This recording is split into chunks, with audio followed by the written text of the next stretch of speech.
Shri Venkateswara gold తాకట్టులో ఉన్న మీ బంగారాన్ని విడిపించి కొనబడును.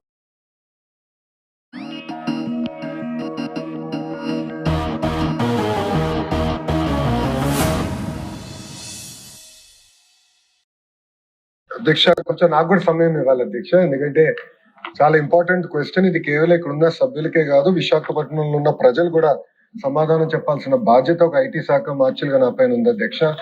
ఎందుకంటే గడిచిన కొన్ని రోజులుగా నేను చూస్తున్నా అధ్యక్ష, కావాలని కొంతమంది డేటా సెంటర్ల మీద అనేక అపోహలు సృష్టిస్తున్నారు అధ్యక్ష. వాస్తవంగా ప్రజలు కూడా ఒక విషయం ఆలోచించాలి అధ్యక్ష. గూగుల్ అన్న సంస్థ విశాఖపట్నానికి మేము వస్తున్నామని ప్రకటించిన తర్వాతనే ఐటీ సంస్థలని విశాఖపట్నం వైపు చూస్తున్నాయి అధ్యక్ష. దయచేసి ఇది అందరం గమనించాల్సిన అవసరం అధ్యక్ష. అండ్ అధ్యక్ష, రెండోది, ప్రతి వ్యక్తి ఈరోజు స్మార్ట్ ఫోన్ వాడుతున్నారు. ఆ స్మార్ట్ ఫోన్ లో AI is being powered by data centres. దయచేసి ఇది అందరూ గమనించాలి. It is being powered by data centres. మన సావరినిటీ కోసం ఇప్పుడున్న జియో పొలిటికల్ ఇష్యూస్ వల్ల భారతదేశంలో మనం data centres on hour soil మనం చేపించుకోవాల్సిన బాధ్యత మనందరి పైన ఉంది అధ్యక్ష. ఇక్కడ ఒక విషయం అధ్యక్ష, ఇది ఎందుకో నేను చాలా ఇంపార్టెంట్ ఇష్యూ అంటున్నానంటే, 1995లో గౌరవ ముఖ్యమంత్రి చంద్రబాబు నాయుడు గారు ఆనాడు అందరం ఐటీ నేర్చుకోవాలి, సెక్రటేరియట్ లో కూడా కంప్యూటరైజేషన్ రావాలని పిలిపించారు అధ్యక్ష. కంప్యూటరైజేషన్ ప్రక్రియలో ఒక ఎంప్లాయీ చనిపోయారు అధ్యక్ష. అంటే పనిచేస్తూ, అదేమి కంప్యూటర్ వల్ల చనిపోయింది కాదు, అక్కడ పనిచేస్తున్నారు కానీ గుండెపోటు వచ్చింది, పాపం చనిపోయారు అధ్యక్ష. అప్పుడున్న ప్రతిపక్షంలో ఉన్న వాళ్ళు ఏమన్నారంటే, కంప్యూటర్ రేడియేషన్ ఇస్తుంది, ఆ రేడియేషన్ వల్ల ఈ ఎంప్లాయీ చనిపోయారని ఆనాటి ప్రతిపక్షంలో ఉన్న వాళ్ళు ఆరోపణలు చేస్తాం జరిగింది అధ్యక్ష. కానీ అదే కానీ ఇన్నుంటే, ఆ రోజు ఆ మాట కానీ ఇన్నుంటే హైదరాబాద్ ఈ రోజు ఈ స్థాయికి వచ్చేది కాదు అధ్యక్ష. With all due respect everyone, data centre is also like that. ఇప్పుడు మీరు అన్నట్టు డేటా సెంటర్ విషయంకి వచ్చేగల ప్రధానంగా మేడం గారు ఒక 3-4 అంశాలపై చెప్పారు అధ్యక్ష. మొదటిది నీటి భద్రత గురించి చెప్పారు అధ్యక్ష. మళ్ళీ నేను గౌరవ సభ్యులందరూ చెప్తున్నాను, ఈరోజు గోదావరి నుంచి నార్మల్ ఇయర్ 5 years యావరేజ్ గా తీసుకుంటే సుమారుగా 3000 TMCలు బే ఆఫ్ బెంగాల్ లోకి వృధా అవుతుంది అధ్యక్ష. మనం పోలవరం పెట్టి ఆ నీటిని ఇంపౌండ్ చేసి ఆ నీరుని గ్రావిటీ ద్వారా విశాఖపట్నానికి తీసుకొస్తున్నాం, అది అందరికి తెలిసిన విషయమే. ఈ రోజు మనం చేసేది ఏంటంటే, మొత్తం data centre eco system mature అయ్యి 6.5 gigawatts కెపాసిటీకి వస్తే సుమారుగా 3 TMC based on current technology అవసరం పడుతుంది. మళ్ళీ చెప్తున్నా, కరెంట్ టెక్నాలజీ ఆఫ్ టుడే అధ్యక్ష. నేను స్వయంగా డేటా సెంటర్స్ చూశాను. నేను పాలో ఆల్టోలో ఇంటెల్ ఏర్పాటు చేసిన డేటా సెంటర్కి వెళ్ళి చూశాను. అక్కడ మొత్తం ఎయిర్ కూల్ టెక్నాలజీ వాడుతున్నారు, not water cool technology. So technologies కూడా చాలా ఫాస్ట్ గా ర్యాపిడ్ గా ఎమర్జ్ అవుతున్నాయి, కొత్త టెక్నాలజీలు వస్తున్నాయి. వాటర్ వినియోగం కూడా తగ్గించుకుంటున్నారు, ఎనర్జీ అవసరాలు కూడా కంప్యూట్ కెపాసిటీకి తగ్గించే టెక్నాలజీ ఈ రోజు వస్తుంది అధ్యక్ష. అది నంబర్ 1.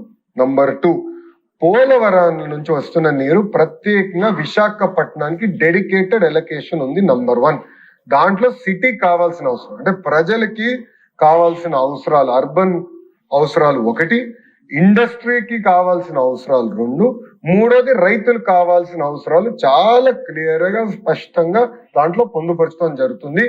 ఇండస్ట్రీకి ఇస్తున్న నీరు నుంచే డేటా సెంటర్ నీరు మేము తీసుకుంటాం జరుగుతుంది, అది 2ది.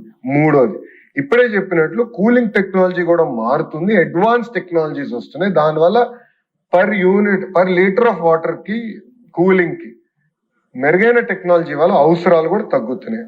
4వది వచ్చేగల అధ్యక్ష, దయచేసి గౌరవ సభ్యులు అందరం గమనించాల్సిన విషయం ఏంటంటే, సిటీకి కావాల్సిన నీరు మొత్తం పోలవరం ద్వారా మేము అందిస్తున్నాం. That is our commitment, that is NDA government commitment. దాంట్లో ఎలాంటి సందేహం లేదు. It is a matter of another 18 months తప్పనిసరిగా గ్రావిటీ ద్వారా నీరు అందిస్తాం. ప్రత్యేకంగా డేటా సెంటర్స్ కి వచ్చేగల డెడికేటెడ్ పైప్ లైన్స్ ద్వారా వాళ్ళకి నీరు అందిస్తున్నాం తప్ప ఎక్కడా సిటీ ఇన్ఫ్రాస్ట్రక్చర్, సిటీ నుంచి పైప్ లైన్స్ తీసుకుని సామాన్యులకు వెళ్లాల్సిన నీరుని మేము ఎక్కడ డైవర్ట్ చేయట్లేదు. దయచేసి ఇది గమనించాల్సిన అవసరం అధ్యక్ష. ఈరోజు డేటా సెంటర్ గురించి ఇంత చర్చిస్తున్నాం, అదే విధంగా ఎనర్జీ గురించి కూడా మాట్లాడాలి. 1 gigawatt థర్మల్ పవర్ ప్లాంట్ అధ్యక్ష, డేటా సెంటర్ కన్జ్యూమ్ చేసే నీరుకి 10 రెట్లు ఎక్కువ నీరు కన్జ్యూమ్ చేస్తుంది పర్ ఇయర్. కానీ దాని గురించి ఎవరు మాట్లాడలేదు. సో కాల్డ్ ఎవరైతే ఇప్పుడు విశాఖపట్నంలో ధర్నా చేస్తున్నారో వాళ్ళు ఏనాడు థర్మల్ ప్లాంట్ గురించి మాట్లాడట్లా. సో ఎనర్జీ కావాలి బట్ డేటా సెంటర్ వద్దంటే ఎట్లా కుదురుతుంది అధ్యక్ష? How will it work? ఈరోజు ఏఐ అనివార్యం.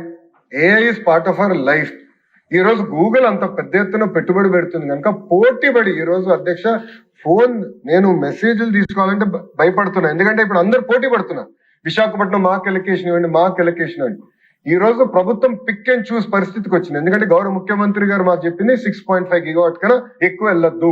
Policy 6.5, your target 6.5. అధ్యక్ష ఈరోజు గర్వంగా చెప్తున్నా 6.5 గిగావాట్ మేము ఫుల్ఫిల్ చేసాం.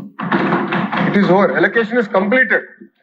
బెస్ట్ కంపెనీస్ ఎవరైతే ఎన్వైరన్మెంటల్ కాన్షియస్ ఉన్న కంపెనీసే వాళ్ళ మీద తీసుకొస్తాం జరుగుతుంది అధ్యక్ష. అధ్యక్ష ఈరోజు మేడం గారు రెండో పాయింట్ అధ్యక్ష పవర్ గురించి చెప్పారు అధ్యక్ష. అధ్యక్ష వెస్టర్న్ గ్రిడ్ కి ఇండియన్ గ్రిడ్ కి చాలా తేడా ఉంది అధ్యక్ష. అక్కడ వెస్టర్న్ గ్రిడ్ ఏంటంటే వన్ నేషన్ వన్ గ్రిడ్ లేదు. కానీ ఇండియాలో నరేంద్ర మోడీ గారి నాయకత్వంలో వన్ నేషన్ వన్ గ్రిడ్ వ్యవస్థ తీసుకొచ్చారు. అంటే నేను రాయలసీమలో ఎనర్జీ రెన్యూబుల్ ఎనర్జీ ఉత్పత్తి చేసి అది all the way north India కూడా నేను పంపించగలుగుతాను సిటియు కనెక్టివిటీ వల్ల అధ్యక్ష. సో ఈ రోజు మేము చాలా స్పష్టంగా డేటా సెంటర్స్ మేము చెప్పింది ఏంటంటే minimum 70% of the energy should be green energy. అంటే solar, wind, pump storage projects ద్వారా వస్తున్న ఎనర్జీ వాళ్ళు వినియోగించాలని మేము చెప్పాం అధ్యక్ష. దానికి కావాల్సింది కూడా ప్రత్యేకంగా అధ్యక్ష వాళ్ళకి డిస్ట్రిబ్యూషన్ లైసెన్స్ కూడా బహుశా భారతదేశంలో ఏ రాష్ట్రం చేయలేదు అధ్యక్ష. గౌరవ మంత్రి గారి నాయకత్వంలో గొట్పాటి రవి గారి నాయకత్వంలో అధ్యక్ష ప్రత్యేకంగా ఈ డిస్ట్రిబ్యూషన్ లైసెన్స్ కూడా మేము ఇచ్చాం అధ్యక్ష for this particular purpose. So energy విషయంలో ఎలాంటి ఎన్హాన్స్మెంట్ ఉండదు. గౌరవ ముఖ్యమంత్రి గారు పదే పదే ఒక మాట చెప్తున్నారు, మేము ఎలక్ట్రిసిటీ ఛార్జీలు పెంచాము అని గౌరవ ముఖ్యమంత్రి గారు పదే పదే చెప్తున్నారు అధ్యక్ష.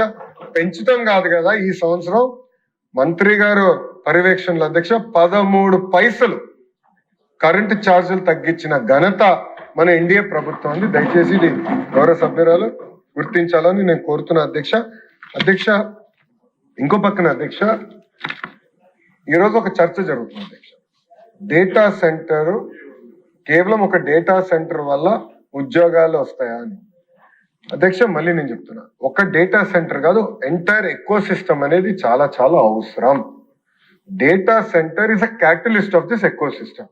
ఈ రోజు ఏదో డేటా సెంటర్ కాదు, ఏ డేటా సెంటర్లు పెడుతున్నా అంటే అడ్వాన్స్ చిప్స్ రావాలి, టెరాఫ్లాప్ కెపాసిటీ చిప్స్ రావాలి. ఆ చిప్స్ ఈ రోజు గూగుల్ తీసుకొస్తుంది. దానివల్ల ఏమవుతుందంటే ఏఐకి సంబంధించిన కంపెనీలు, కట్టింగ్ ఎడ్జ్, జీరో లేటెన్సీ ఉండాల్సిన అవసరం ఉన్న కంపెనీలు విశాఖపట్నాన్ని కేంద్రంగా చేసుకుంటూ జరుగుతుంది. అది నంబర్ 1. నంబర్ 2, ఇంత డేటా సెంటర్ ఎకో సిస్టమ్ వస్తుంది కనుక ఎయిర్ కూలింగ్ ఎక్విప్మెంట్ అవసరం అధ్యక్షం. And air cooling equipment every 5 years upgrade చేయాలి.